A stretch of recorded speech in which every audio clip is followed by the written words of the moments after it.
I don't know. I usually lean more towards being open like this. It shows off my stunning physique a little more. But I guess this thing will work. Which camera do I look into? Hello? Anybody?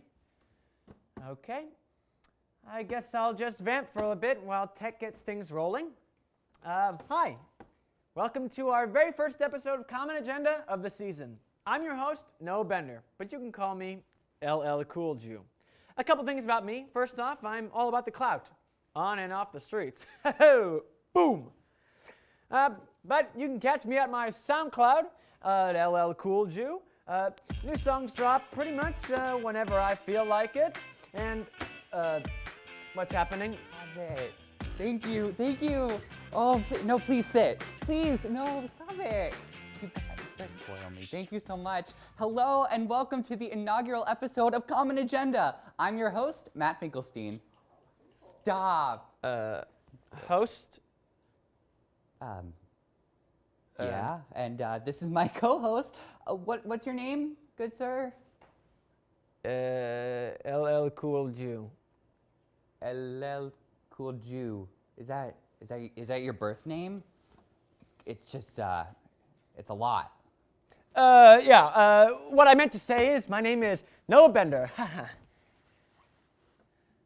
And who did you say you were?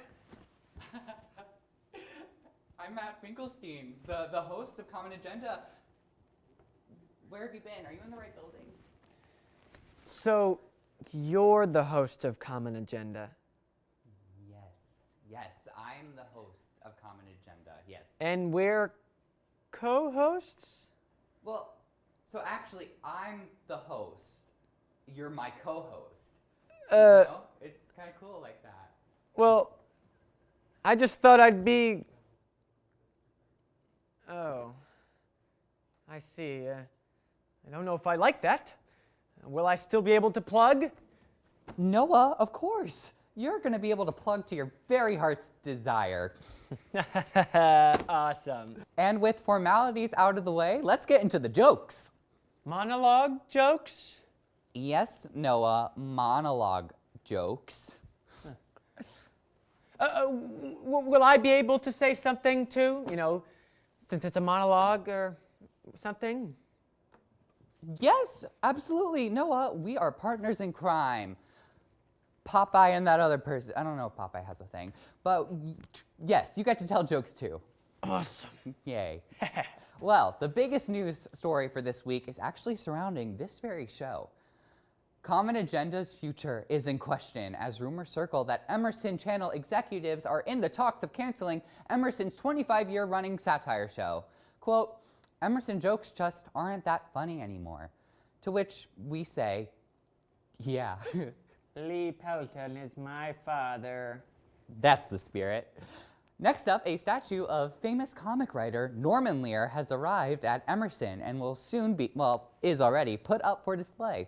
This is part of Lee Pelton's new plan to put sculptures of famous Emerson alumni across the campus because statues of dead people is clearly the college's top priority. Well, that and buying real estate on Boylston like it's a game of Monopoly. Matt. Yeah.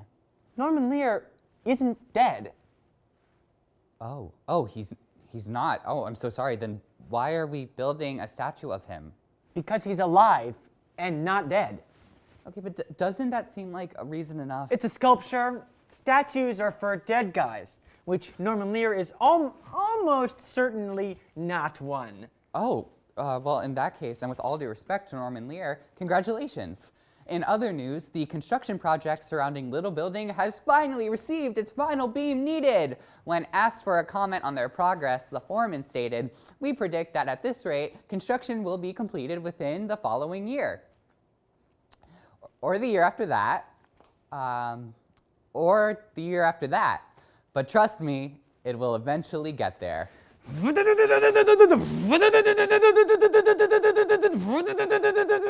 Noah, what are you doing? Oh, that's all I can hear whenever I'm in Colonial. Just the constant noise of men at work. When will it ever end? I don't care. I don't live on campus anymore. Yesterday, a student living in Hemingway reported an infestation of rats in her dorm. A team of pest control agents examined the room and yet could not find any evidence of vermin. When asked, the girl replied that the rats she referred to were actually her suite mates, who told Jeremy that she had a crush on him. But like, she was working up to telling him. And now it's all weird, so not cool, girls. So not cool. Jim Hoppy? Whatever. Jim Hoppy announced a new online system where students can file complaints. My first complaint's about his name, and suggestions on how to improve the campus. Hoppy is really pleased with this innovation, as it now allows faculty to ignore student interaction while making it seem like they actually care about what the students want. You know, I just filed my first complaint. Oh, what is it? I'm unhappy that the decision to make me the co-host of Common Agenda and would like to see this issue rectified ASAP. Noah, we've been over this. I am the host. You are my sidekick. And you're the sidekick. We'll see how long that'll last once Jim Hoppy gets the hold of you. YouTuber Shane Dawson recently came under fire from the Jake Paul fan base as Dawson's new 5-part documentary presented YouTube reality star Jake Paul as a raging sociopath. Paul responded to Dawson by saying, "If burning a couch in my pool, destroying my rental house, and being a public menace to all those around me makes me a sociopath, then yes, I am a sociopath." I mean, as a struggling artist myself, I can relate to what he's saying. How do you mean, Noah? Well, you know, you gotta get your name out there, you gotta take risks. Be an individual, make a statement. Okay, how is burning down your own property a statement? 'Cause it's standing up to the man! It's every day, bro! Moving on. A new study has come out claiming that the backlash towards Star Wars The Last Jedi mainly came from bots and trolls. Because, you know, seeing your childhood hero drink blue milk from the nipple of a space cow is clearly what everyone came to see. Only a troll would say otherwise. I actually quite like that scene. Noah, please be quiet. It reminded me of my childhood. Noah, just stop. Whatever Okay. you say, troll. A recent Emerson poll asked the question of whether or not Emersonians, who came up with that? Emersonians would be interested in bringing more artists to the newly renovated Colonial Theater. Students responded overwhelmingly positive to this idea until it was revealed that the Colonial Theater is actually being used as a tool for the college to make more money. And students have to pay just like everyone else. Thanks, Emerson.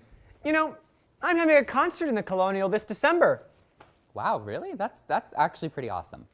Yeah, let's just say I've already sold about 3 tickets. It's a little low now, but in time, sales are gonna skyrocket. Oh yeah, you'll have to comp me some tickets. No, you'll pay. Okay, Jonah Hill is in Boston to promote his rad new Skater Boy movie, mid-90s, and we actually got to sit down with him and talk to him. Noah, yes. Well, yeah, he's such a cool guy. Unfortunately, he forbade us from airing the footage after an incident where his face and mouth got infested with bugs. Yeah, it was sick! Yeah, we smoked some good, if you know what I mean, out of this absolutely gnarly pipe that I made out of a banana. Absolutely bonkers. Yeah, but when you say good, you really mean Foliage. okay.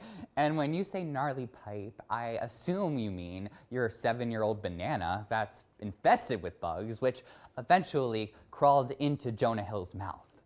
Exactly. It's a family heirloom. And on that note, that's all for the jokes. We'll be right Well, Matt, no more jokes? You said that I was going to be able to say stuff too. Well, I mean... You did say stuff. Noah, your quip game was A+ today. What? You think you're the only one with the jokes, huh? Well, I got jokes too. I got jokes. You've genuinely hurt my feelings here, and the damage you've caused to our relationship is irreversible. What? But oh, Noah, I'm sorry. Irreversible. Just kidding. There's my first joke. We'll be right back.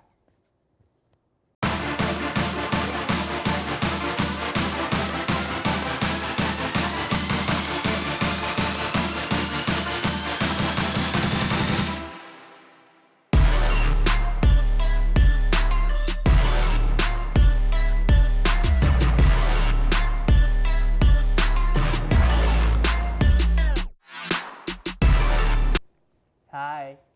Welcome back to Common Agenda. Now for our main story of the week. Kanye West, tortured genius or shameless troll? Oh, whoa, Noah, buddy, are you sure you want to go through with that topic? It's kind of a controversial one at the moment. Yeah. And that's why we should be able to talk about it. Kanye has surely been rustling a lot of feathers in the last several months. He had a huge summer, though, effectively owning the month of May, where he produced 5 bite-sized albums from his label, Good Music. Okay, but he's a Trump supporter, Noah. Not exactly. It's not so cut and dry. I think Ye doesn't really give a crap about the policy or the politics. He just admires the guy's charisma to say literally anything that's on his mind and not allow him to be pushed around. Qualities Kanye certainly shares. Something he labels dragon energy. Ooh, sounds like he's really gone off the deep end, though. While many call him crazy, this is supposedly the most clear-headed Mr. West has felt in years. Last year, he spent months in the hospital rehabilitating himself after following several onstage meltdowns in his last tour. But this doesn't mean he's not crazy anymore. I mean, remember Taylor Swift, VMAs, when he called her out? It's crazy. Sure. But his psychosis has shifted from blowhard egoism, I am a god, we all remember that, to a twisted new form of altruism in his new religion of love everyone, love everything, indiscriminately. He doesn't necessarily adore Trump, he just thinks we ought to show people love instead of hate. Okay, but he wears that red hat. The red hat is a very complex issue. Initially, he was trying to reappropriate it as an image of black power or even fashion, but now it serves as a symbol of, you don't get to tell me what to think. I think he understands what he thinks he's doing, but frankly, it's just not working out for him. And that's bad. True. And it's terrible that Trump has turned him into the poster child for black support, but simplifying this issue forgets what Kanye truly is. A troll. He's always been one to stir up controversy just because. Okay, so what about that silly box and dumb oversized sandals? Yeah, you see, with that silly thing, he's just really clowning around and trying to get a reaction and make himself laugh and maybe inspire a few Halloween costumes. But this contributes to my point about his newfound internal freedom. He's taking risks to bring people together, to talk again, to disagree without venom, to be free from considering how society will react when they know the true you. There's 2 sides to this. There's dressing up like a bottle of Perrier on SNL, and then there's vaguely tweeting that you want to amend the 13th Amendment. He did what? Yeah, it was a super dumb costume. No, I was talking about the 13th Amendment thing. Oh, really? Because it really was a hilarious performance. They had to censor the whole song. He was up there like, I'm a real freak. I like a real freak. Really? Well, yeah, when you're a real freak, you're like a real freak. Okay. But, so what he's explained about the 13th Amendment comment is that he wants to reform the for-profit prison system because he sees it as a modern extension of slave labor. It's something he's talked about a bunch in his music. So he's just not good at wording tweets? Exactly. Okay, you do see why that's very problematic, and people hate him now. Yeah, of course it is. But Ye doesn't necessarily bother with that because he thinks we should be able to be above it. Yes, he's a real artistic genius, but hubris has made him a little dumb. He's lost touch. And I get like I'm traipsing around here like I totally understand the guy, but it really is amazing how much there is to dissect. I could talk about this every week and still not reach the root of it. Oh, no, please don't. You don't need to. You don't. Point taken. But I think we can learn something from Ye. Not in any of the political stuff whatsoever, because a person can be more than their politics, and that's part of what he's trying to get at. No question he's hitched his wagon to the wrong horse. His facts are often wrong, and his logic misguided, but his core message remains the same. If you want something to change, try love. Wow. Actually, Noah, that's kind of profound. Yes, very hostly of me. Okay, we'll be right back. Hello, Common Agenda. Today we will be talking about one of the college's most mysterious aspects, the business of creative enterprises major. Are they really creative? Are they really business people? And why did they not just study business at their state school? Stay tuned to find out. To get a better idea of what the BCE major is, we've decided to sit down with Sarah here, a junior in the BCE major. Thank you so much for joining us today, Sarah. Huh? Oh, thank you. I'm glad to be here. I love talking about my major, my life, just everything about me. Great. Well, can you tell me a little bit more about what the BCE major actually entails? Maybe why you chose to come to Emerson, even though, your freshman year was the first year it was actually offered here. Well, I didn't want to be boring. Business? Creative business? Yes. See, it's exactly like me. Interesting, exciting, new. Anything more concrete? Like, I don't know, maybe the draw or the perks of networking here? Well, I have like a lot of Instagram followers, so it's not about networking for me, but being known by people, like when people look at my face, that's something I can get behind. And what about the future? What do you think that this major is helping you do in the business world?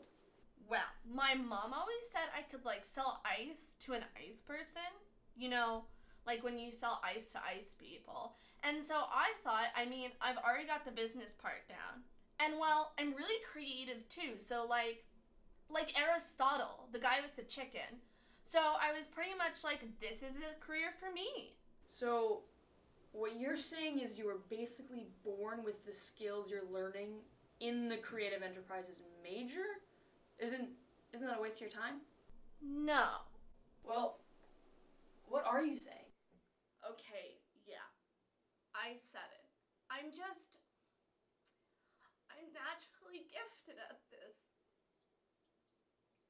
We are joined by John here, who is a sophomore in the BCE major. Thank you so much for joining us, John. Well, thank you so much, Kate. It's always a pleasure. Well, let's jump right into it. What would you say attracted you to the BCE major here at Emerson? Well, it's the first of its kind in the country, and my classmates and I are driven by a passion for the arts and interested in managing business in the creative economy of today's world. Great stuff. Can you tell me a little bit more about what goes on in classes? Like, what do you guys actually do? Well, the program mainly focuses on interconnection between business strategy and creative thinking to help students learn how to navigate and adapt to the ever-changing economy. John, not to call you out, but are you just reading this off the website? No, I just really love it, Kate. No, the BCE major is really helping me redefine the economy through economic strategies, and with those economic strategies and a combination of echolocation, Morse code, various other tactics, I'm able to make the economy a better one. Oh, let me stop you right there, John. Are you being paid by the college to promote this major? No, Kate. So, we didn't really learn a lot about the Business of Creative Enterprises major. We learned that Sarah really loves herself and her Instagram, which, good for Sarah. And John seemed to just kind of tire himself out, although it was clear that Emerson is paying him to promote the major, so maybe someone should look into that. But I guess really what we've come away with is that the Business of Creative Enterprises major is really for people who were too creative to study business at Harvard, but wealthy enough to study here. Until next time, I'm Kate Nelson. Back to you guys in the studio. What's up, Matt? Hi, Noah. So, I don't know if you've heard, but we don't have a guest to interview today. No, I heard. You wanna talk about that? Got any info for us as the main host? What? No, Noah, we talked about this. I'm not in charge of getting guests on our show. Everyone's just a little bit busy at the moment, so we can make do with what we got. Our charming personalities. So we're just gonna get to know each other or something. Yeah, sounds good. What are you like? Do you have any questions for me, or? Yeah, I want to know what is the best part about working with me? Huh? Having a little trouble? Yeah, you're fun. Great. Yeah. Well, fine. Why don't you ask me something? Sure then? thing. Okay. I want to know, how'd you come up with LL Cool Jew? Oh, LL Cool Jew. Oh, it's no big thing. I mean, I was just a junior in high school, and you know, it all just sort of clicked. I mean, I just woke up one day and it was just like, huh, LL Cool Jew, and it all made sense. You know, the music just sort of writes itself at a certain point. Oh, so you were unpopular? What do you mean I was unpopular? I don't know the meaning of that word. Okay. Do you have another question for me? Yeah. What do you like to do on what kind of stuff do you do on campus? That's a great question. Nothing. I like to hide. I really like to hide and like leave. Well, I hate to break it to you, but Yeah. we're on camera right now for 90 million viewers. That's okay. I'm a star. Oh, well, your words, not mine. What you got? Hit me. Do you play any instruments? Yeah, well, I used to play the drums until I had to get my foot replaced. Yep, you heard me right. I got my foot replaced. I had a hard time hitting that pedal. Dang it. And you know what? I had to get a replacement foot. What is this segment turning into, Noah? Hey, if I knew, I'd still have a human right foot. Well, I would love to see your foot one day. And you never will. I probably won't. Well, Matt, I've got a really important question to ask you. Yeah. Do you prefer earth tones or pastels? On me, that is. Because, I mean, I consider you know, I've got green eyes, so I usually gravitate towards more neutrals like that. What do you think, huh? But also, tell me how much you love my nails. Your nails are great. Fine. I don't really. This is a fun segment. Oh, really? Yeah. Yeah, we're all having a bunch of fun I here, like doing aren't this we? with you. Anyway, I would also just want to know. I mean, you did kind of ask me this, but what's your favorite part about working with me so far? Oh, I mean, wow, you're such a pleasure to work with. Thank you. Where do I even begin? At the top. Oh, well, now that I think about it, let's see, I really love it when you say, and what do you think, Noah? I think that really brings our dynamic closer and sort of really completes the show, like when you throw to me so that I can have some screen time. Yeah, I have a lot of fun doing that. It's good to get you on camera sometimes because I need a break, you know? Yeah, I mean, what are you doing? Yeah, because I mean, I'm doing all the heavy lifting up here. I know. It's so fun. But you know what? I'm glad we did this, and this was very enlightening. Yeah, I feel like we've really gotten to know each other for who we really are. Oh, yes. Wait a minute. Yeah? Are you saying, I'm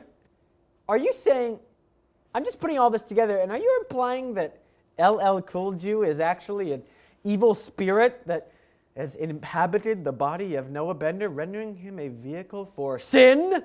Noah, I have no idea what that means or why. What? Yeah. No. No way. That'd be weird. We'll be right back. Hi, I'm Maya O'Day from Comedians on the Tee Getting Coffee, and you're watching the Emerson Channel.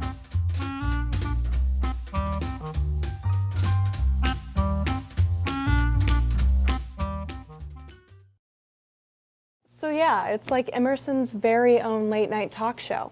We've got games like Jimmy Fallon, and we're hot like Jimmy Kimmel, and we've got guests. I'm gonna talk to them. You can talk too, I guess. There's a live studio audience, and they're just gonna laugh at everything we say, and it's gonna be awesome. It's just this never-ending cycle of positivity and community and late night content. I'm gonna wear a suit. You should probably wear one too. What do you think? I think you should drink up, because it's closing time.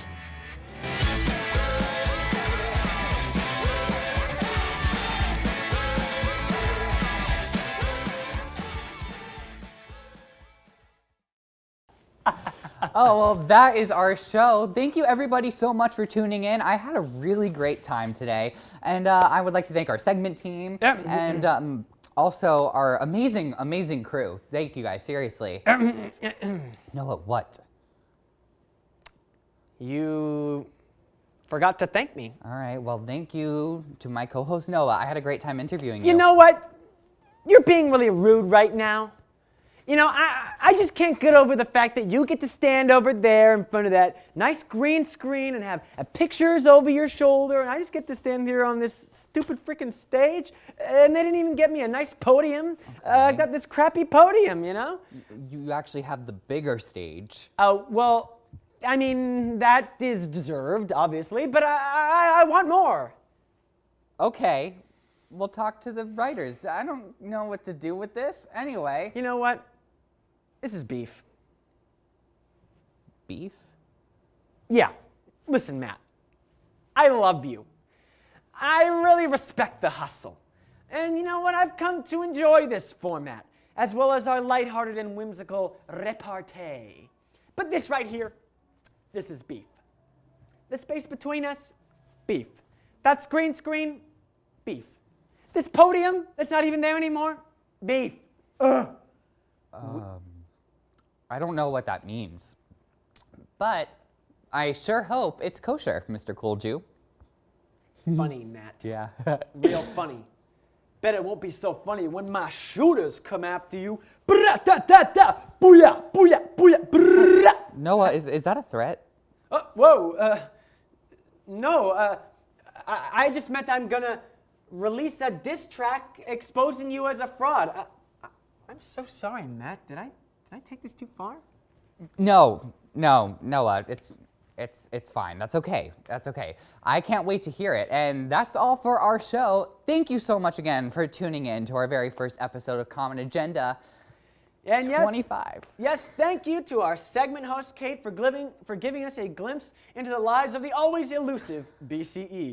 Very Good stuff. elusive. Yes, very elusive. And a special thanks to us for interviewing each other. It was Yes. such a great segment. Yes, that's so important.